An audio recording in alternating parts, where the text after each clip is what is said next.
Hello, listeners. My name is Charles Scott. The program in which you're about to listen to is called Can We Talk? We come every week into your household to explain to you some current events and some of the items that might affect your life and also the people around you.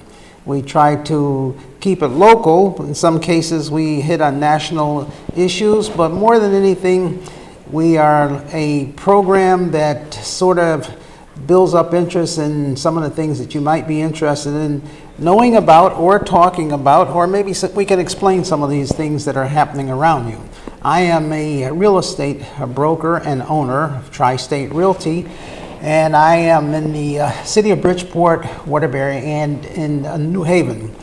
But today we're going to talk about some of the topics, a little bit about the national scene and how it affects you on a local basis. It's going to be sort of geared towards what's happening in the rental and the real estate market. And you may be interested in knowing what I see sort of as a little crystal ball as to what's going to happen in the future. A lot of times people will call me and they'll say, well, what do you think is going to happen? Or what do you think is going to happen for 2022? And how does the interest rate affect it? How does the market affect it? There's so many things that we're going through these days on a worldwide issue that's affecting some of everything we do locally. I tell people, keep a watch out as to what's happening, in Europe, what's happening in the Ukraine, what's happening in Russia, what's happening in the United States. And how does that affect you? Well, I'll give you right up front a good idea of how things that are occurring worldwide are affecting you. It may affect it's affecting your lifestyle, real estate, the cost of gas. I try to keep this program to things that you can relate to. The cost of gasoline, for example, with some of the turmoil that's occurring, the barrel of oil is stretching and going over $100 a barrel. I remember not too long ago, maybe 6 months ago, it was at $55 a barrel, and it was starting to come up and people were concerned. Well, what do you do when it's $100 a barrel? Now, for you out there in the public, how is this affecting your pocketbook? Well, oil is used for many, many things. Oil is used to make plastic. We already had a shortage of plastic for car dealers, car sales, all of the items going into making of many, many materials. Think about how many materials use plastic, and if that cost doubles. I mean, the cost of oil, home heating oil. If you're renting and you are responsible for the heat and you have oil heat, just think about what that's doing to your budget. If you're a homeowner and you have oil heat, imagine what that's doing to your budget. And not only that, gasoline. We're talking about gasoline prices that can hit $5, $6, $7 a gallon. Now you got to realize in Europe and many other countries, they're used to this because they've been encountering this for many, many years. We've been fortunate in the United States where gasoline prices were hitting as low as $3, $3.50, and it was only a matter of time before we catch up to what's happening in Europe and some of these other countries. Can you imagine gasoline at $6 a gallon, $7 a gallon? And many people have to, drive to work. So the cost of driving to work is going to be more. The cost of heating your home is going to be more. The cost of household items is going to be more. So when you look at what's happening, you have to be aware of what's happening around you in the world and other areas of the United States, because those prices come down and they trickle down to you. More people than ever before have now realized what a supply chain is. And more people than ever before realize how many items are made in China. When you're growing up, you always looked underneath every little item, dish or trinket, and it always says, made in Taiwan, made in China. And, you would always think to yourself, boy, a lot of things are made in China. However, now that you look at it, there's not only a lot of things, is a majority of things are made in China and in Taiwan. And these little areas supply the world. And so what happens is when this supply chain is disrupted, or they're not able to get those goods to you, the prices escalate. And we see that happening right now. So we have a supply chain issue. And I know the ship that got stuck in the Panama Canal during the summer, and it was stuck there for quite a while, sideways. And the ships had to go all the way around the earth and the globe just to bring in their supplies. Imagine what that did to the supply chain on top of everything else. So you must understand, things that happen on a worldwide basis affect you right at home. When you go into the grocery store and you see those shelves that are empty and you can't buy certain items, or when they do come back onto the shelf, look at the cost of meat. I know a lot of people are putting on their Facebook and they're making jokes about the price of a steak, and 2 or 3 in a package, $70. Oxtail, look at what happened with oxtail. Look at the price. Some of them putting jokes on there, $75 for a package. And so you got to realize this is starting to hit home. It's starting to affect your pocketbook. And when everything doubles around you and your income does not double, then it really affects you, and it really hits home as to what's happening within your area. If you are, a family of children, it affects your clothing, your food, your gas. Everything around you becomes sort of bare. So things are changing, and even if things go back, they're not going to go back to where they were. It's like whenever someone can see where they can charge you more money, once the issue is resolved, they don't go back down to where they were. Once they realize you're willing to pay more money for something, it may go down, but not back down to the bottom of where it was before. So you can expect to pay more for items. You can expect to have shortages of items going forward in the future. So you've got to plan. You've got to put together a budget. You've got to figure out how can you work within the system, not take the system and fight it and be constantly frustrated as to what's going on, because it's going to keep going on. And you have to figure out how to change your habits, change your eating habits, change your work habits, change your driving habits. You've got to do a whole lot of changing. And one thing about people, I find, most of them don't change unless they're forced to change. They think about it, they talk about it, there's always shoulda, coulda, woulda, I'm going to do this and I'm going to do that. And they keep kicking the can down the street, as they say. But when it comes down to it and you get into a situation of where there's certain things you want and you've only got so much money in your pocketbook, you are then forced to change, because you can't change the society, or you have to change as far as making more money, spending more wisely, or cutting down on some of the things that you were doing before. And that's going to affect all of us in the near future, and in some cases, it's going to get worse than it is now. I'm not a doom and gloom person. I'm just telling you what you need to do to get ready for what's going to happen, because if you're prepared and you do a little planning, then you actually can weather the storm. And there's even going to be advantages. There's going to be advantages in this situation. If there's a shortage of items, sit down and figure out what's there going to be a shortage of, and provide that service to someone else. And you will flourish, because with every negative there's a plus. It's like everything going this way, the pendulum swings back the other way. So be ahead of the curve. Think about what can I do? What services can I provide to people to make them want to talk to me, or want to deal with me, or work with me? What services can you provide? The other thing, I was talking to a person the other day, and I said, it's not all that hard to become wealthy. It's not all that hard to plan and to do all of the things that you want to do. And that person said, well, it takes a lot of money. And I said, no, that's not true. It doesn't take money to make money. That's a big misconception. If you want to know about how to make money, it's real simple. Don't listen to me. Go to YouTube and Google, how do you make money without money? And you'll see all of the stories and all of the people that are doing it.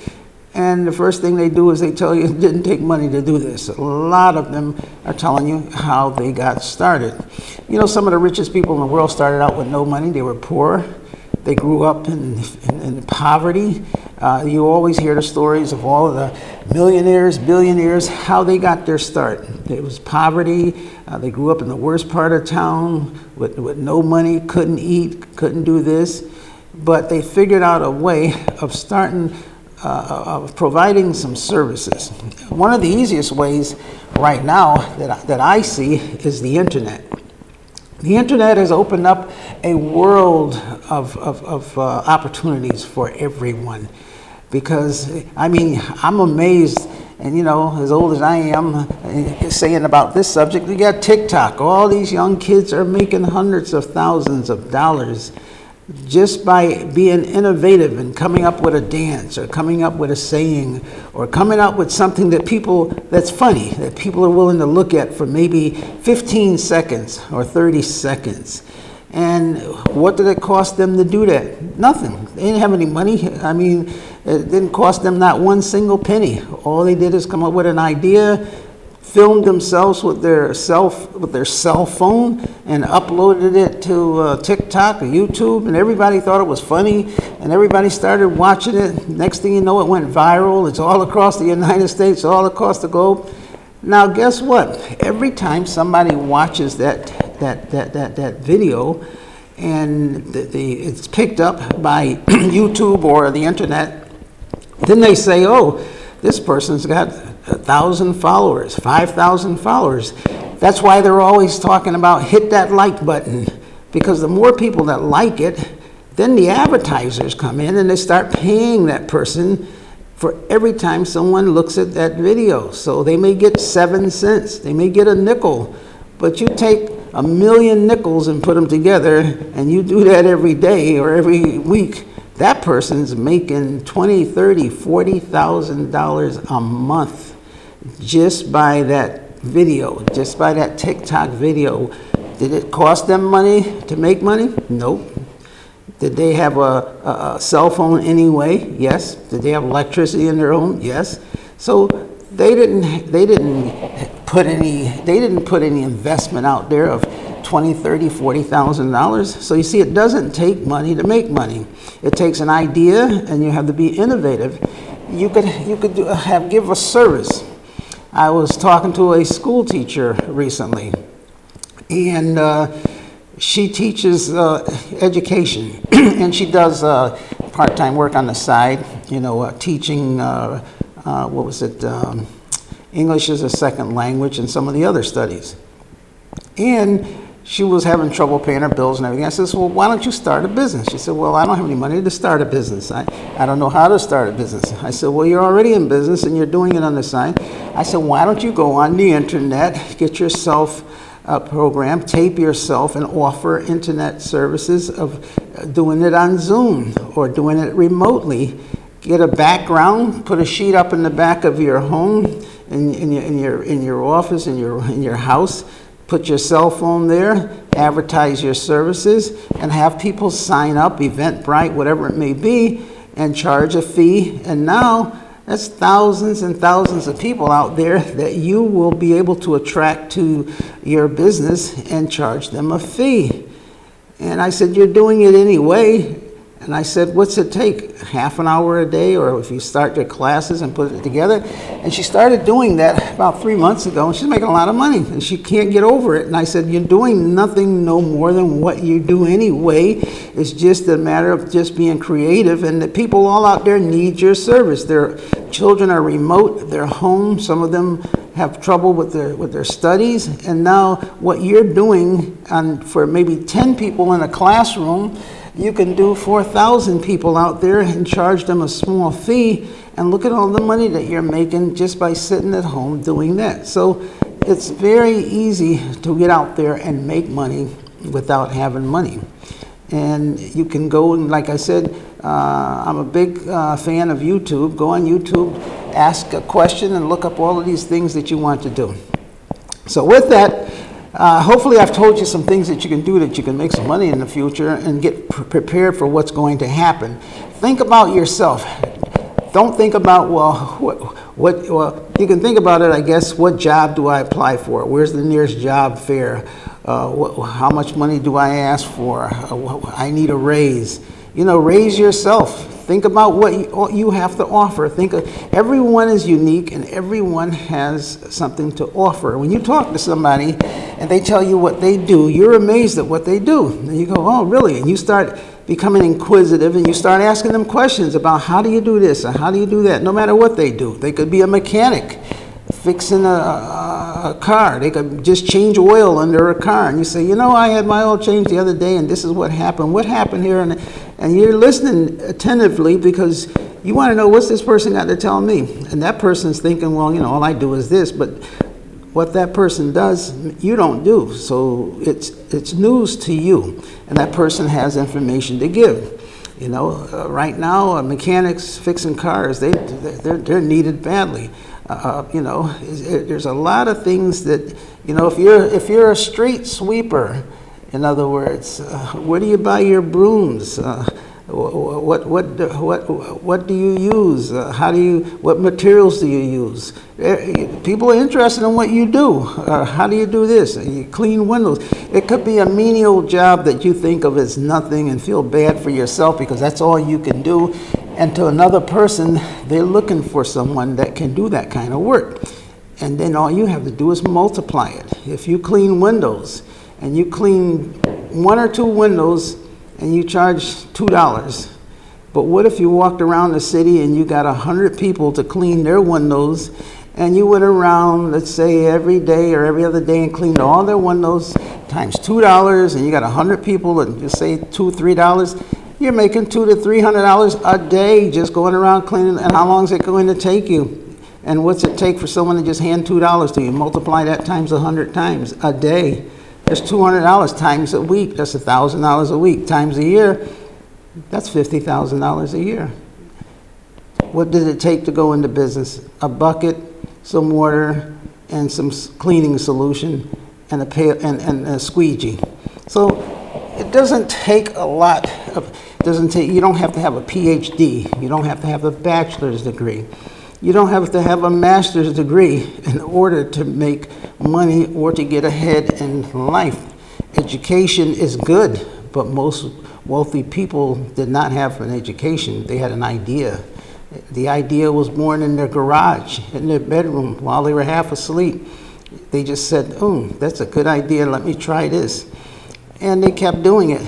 They didn't run out of money in some cases because they weren't putting any money into it. It was an idea, it was a thought. So those are some of the things I just want to give you an idea and let you know about, today. And a lot of people that I've interviewed and a lot of people that I've talked to, and I asked them, well, what was your success? How did you get started? What did you do? And a lot of people that I know. I'm constantly around a lot of people that have businesses, that have real estate, that are very wealthy.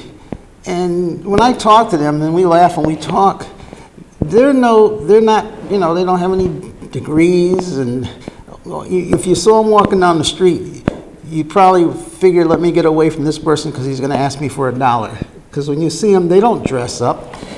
They don't have the suits on, they don't have the ties, they don't have the fancy clothes, they don't have the jewelry and the watches. To them, that stuff is immaterial because they can do that anytime they want. They do not have to impress anybody. So they're not looking to impress anyone. Matter of fact, they see that as a waste of money. Why am I going to spend $500 for a watch when I can get one for $25?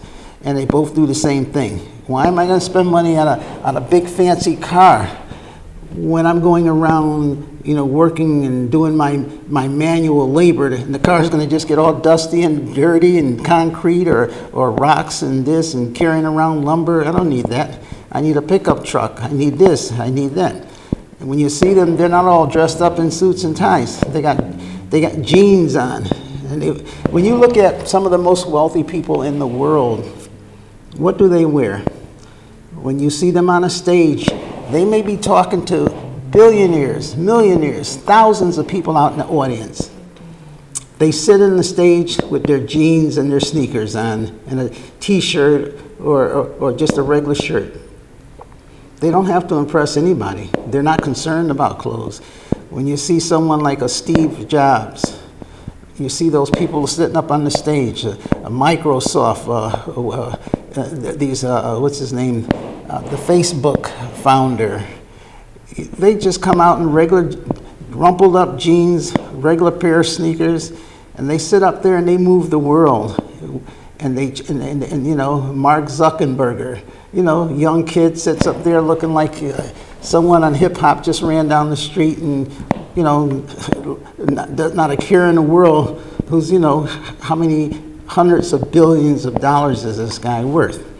But they don't care about the material things. When you have no money, you do all those things because your only way of doing something is impressing other people. So what's that do for you? It just makes you more dependent and more broke, because now the things you should be spending money on, you're not, and you're spending money on those things that really just take away from your money. So in order to create wealth, then you've got to be able to understand money you spend on things that do not appreciate or create wealth will not make you wealthy. It makes the other person, you know, wealthy. In other words, I watched something very interesting recently, and it was a gentleman, and he said, you know, why am I going to go spend $500, $200 on a pair of sneakers? Why should I buy all of those sneaks that just come out and spend all of that money on the sneaks? He said, when I can go and buy 10 shares of stock in that company and own part of the sneaker company and have everybody else buying the sneakers from me. And I thought about that, and I said, you know, he's right. Why spend $200 on the pair of sneakers and make the other shareholders rich when you can buy shares of stock, own part of the sneaker company, and have everybody else buying sneakers from you? And then do that with another company and another company. It doesn't take a lot. You're spending just as much money on the sneaker as it would cost to buy the shares of stock in the company and own part of the company. Then when the shares of stock go up, you're making money on the sales of other people. Then it makes sense to go out and encourage everybody to go out and buy the sneaker versus just doing it just because it's a name and then you wearing it around. So it's a mindset. It's what makes you, what's in your benefit, and also in the benefit of other people at the same time. So there's a lot of things I can go on and on and on and talk about. I can talk about a lot of this from experience, from the mistakes that I've made and some of the successes that I've made and the things that I've done in real estate and throughout life and the various businesses that I've owned. And, you know, a lot of them did not work out. I'll be the first to admit that. But from each business I've owned, and if it didn't work out, I got the experience to say to myself, well, I'm not going to make that mistake again. And then sometimes maybe you do, not knowing it because things change. But at least it gives you the confidence to go into business. It gives you the confidence to start out, to go out there and to try to change things, and also to make it so that you can service other people. You always have in the back of your mind, how can I help people? Because if you got a product and you provide a service, it's the people that will make you, because they will buy your service or buy your product. So you have to have something to give to them. You just can't go out and take and not give anything, because that's not going to last but so long. People are going to get, hip to what you're doing, and your business will fail. But how can you give a service? How can you make a person's life easier? By providing a product that will make it easier for them. Most people that made a lot of money came up with an idea or something that only cost $2 or $3. You could come up with an idea and put it out there as long as you get the multitudes to buy that particular product. If you get 1 million people to buy something for $1, that's $1 million. And sometimes it's an idea that you think of. And sometimes people stumble onto those ideas by saying, you know, I wish somebody would make something that, you say, well, why don't I make it? So make it yourself, you know. Now, what's the, you know, like I say, I've made mistakes in the past, and one of the things you have to do is figure out how to get ahead of the curve. If you're going to find a little item that you can make and sell to everybody for $1 and sell 1 million of those, it sounds good. But guess what? When you start selling them like crazy, everybody else is going to get that same idea. They're going to say, well, he can do that, I can do that too. So then everybody starts copying your idea, and that what you thought you were going to make $1 million in, if you get out there quick enough and get it out there in the street fast enough, you will make a lot of money. But you also got to protect yourself. You got to get a copyright. You got to figure, how can I take this item and set it up legally so can't nobody copy it? And even then, copyrights are only good for so many years, but at least you got to jump on your competition. And then you may say, well, okay, the big companies, you know what they do? They copyright it anyway. They say, hey, sue us.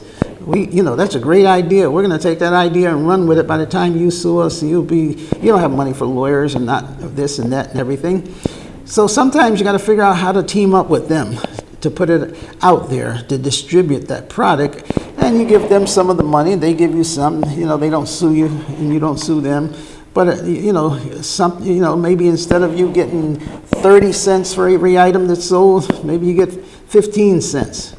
But then you got the long-term longevity, you're getting more items out in the street, and everybody's getting along until the other companies realize that your patent has run out of its time, and then they start copying. So you just got to get ahead of the curve. Some things are ethnic. Maybe certain cultures will buy a product when other cultures will not buy that product. And you are of that culture, so you know what your people want. So you give it to them, and the other companies stand back and watch because they don't know how to get into that market. So you got to study your market, study your people. There's a lot that goes into marketing. I try to do a lot of marketing, and I pride myself in marketing. And I've got my younger son who's, I call him marketing genius. He's into the younger crowd. That's how I know about the TikTok, the Dogecoin, Ethereum, Bitcoins, all of this. He's really brought me into the 22nd century, I guess would say.